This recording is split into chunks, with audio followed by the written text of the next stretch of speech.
All right, we're doing another one of these Homeric Rhapsody things. We're doing this original story about Achilles raiding the town of Eëtion's Thebe.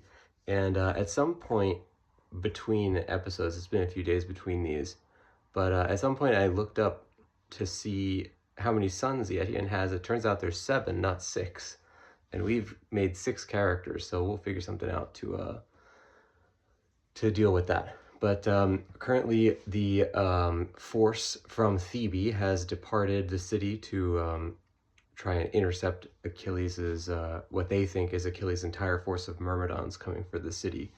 And they don't realize that it's only a small contingent of Achilles' guys. And they have Phoenix with them, and we've gone through the all the contingents of the Theban army, of the king's contingent, the queen's contingent, and then the 6 so far sons of Eëtion. So let's keep going.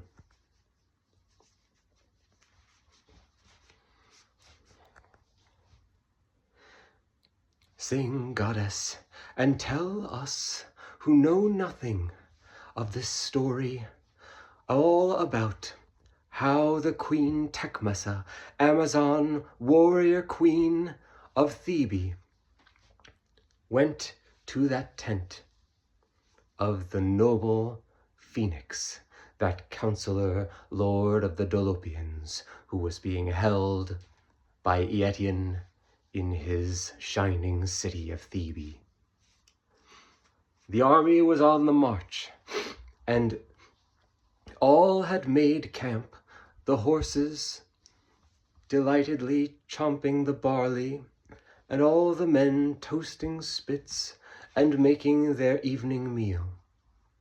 Thus did that goddess Aphrodite come down to TECMESSA to inform her that she would need the help of that wise Phoenix, who had so many times counseled Achilles and brought him up and given him much of what made him a man.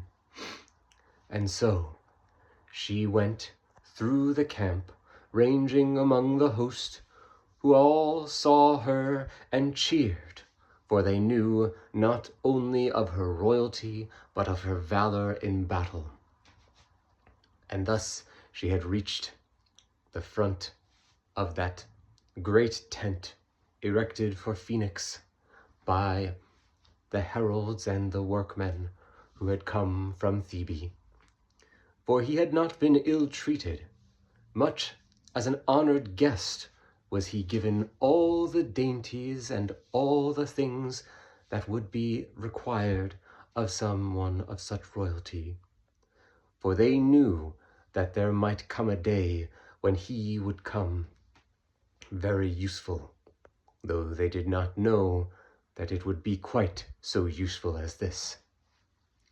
Thus TECMESSA entered the tent and saw one of the heralds of King Eëtion, who had been assigned to Phoenix, that one Cleon, who was brought up on the plains of Thebe, but a humble working man who had been taken up by Eëtion when he did him a favor as he crossed into the city, protecting him from some bandit that had waylaid him. And thus had Cleon been brought up to be the herald of royalty, and he glowed in his position and always did his best to bring honor to all.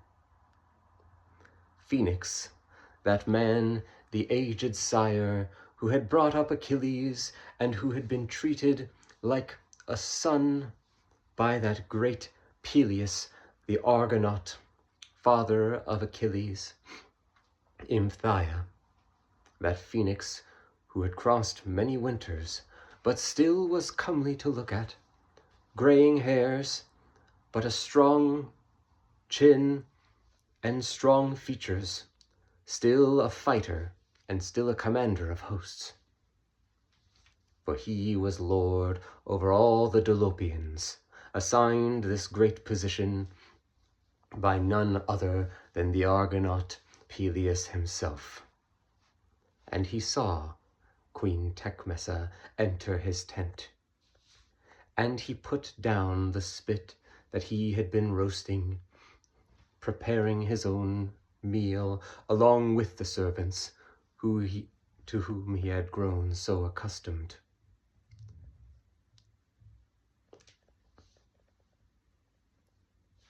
Okay, a short-ish one, but I don't have that much time today. We kind of prepped this scene that I had set up a long time ago, where it's funny because I actually didn't remember the circumstances of what I had made as the, like, you know, mise-en-scène of the scene until I was doing it. And that tends to happen a lot, where I, like, come up with what are kind of, like, either what I think are good ideas, or I will remember important story details only in the moment, which is, like, an interesting thing where, you know, as you can see, we're leaving everything about this telling of this story completely up to the muse. I'm not writing anything down. I'm not checking notes on what I did last time.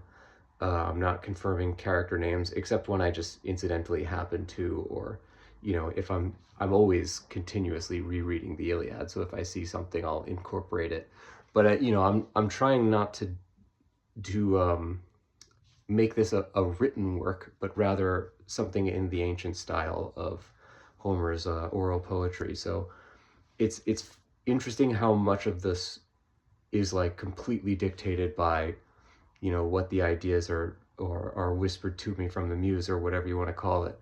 But yeah, so I had forgotten that TECMESSA was visited by Aphrodite, who told her to visit the tent of Phoenix to try and, you know, bring him somehow over to their side, and, you know, using the powers of Aphrodite. So we'll see how that turns out.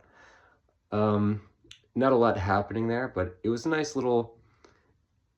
I kind of like when I do these shorter ones, because a lot of times I just spend extra time adding flavor text to the scene, rather than when I do the longer ones. Sometimes I get a little bit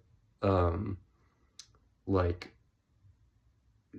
anxious, and I start trying to tell too much of the story at once, and that's a bad habit of mine, because it doesn't make for very interesting storytelling. It's like there's no details, it's just all facts.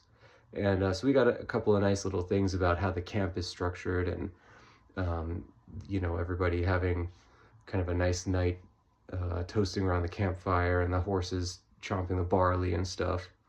And a little bit more about Phoenix and his treatment by the Thebans. I've said a few times that he's, like, not ill-treated by them, and that he's, like, an honored guest. And I didn't really think about it when I was setting up the story, but if you think about it now, all the way at the end of this, you know, it's mentioned by Andromache that when Achilles defeats the city of Thebe, he treats King Eëtion with full honors, and he doesn't, you know, defile his corpse like he does for Hector. And maybe this is one of the reasons that he does treat him well, is because Eëtion treated Phoenix well. And so maybe Phoenix either, you know, counsels Achilles to treat him well, or he just realizes it and chooses to do it himself. Again, not planned. I don't know if you could call this now planning it, but it's funny that I came up with that plot detail not having something to connect it to, but it works. You know, it seems to fit pretty well. So we'll see where the rest of this goes. Yeah, I would like to do more short but detailed ones like this if I can. So we'll see what we can do. And again, that's not to say that the amount of detail even in this one was anywhere near as good as I would want it to be. But again, it's all a first draft, so there's not really much. I don't want to. It's never going to be as good as it should be in the first draft. So we'll just keep going with it and see what we come up with.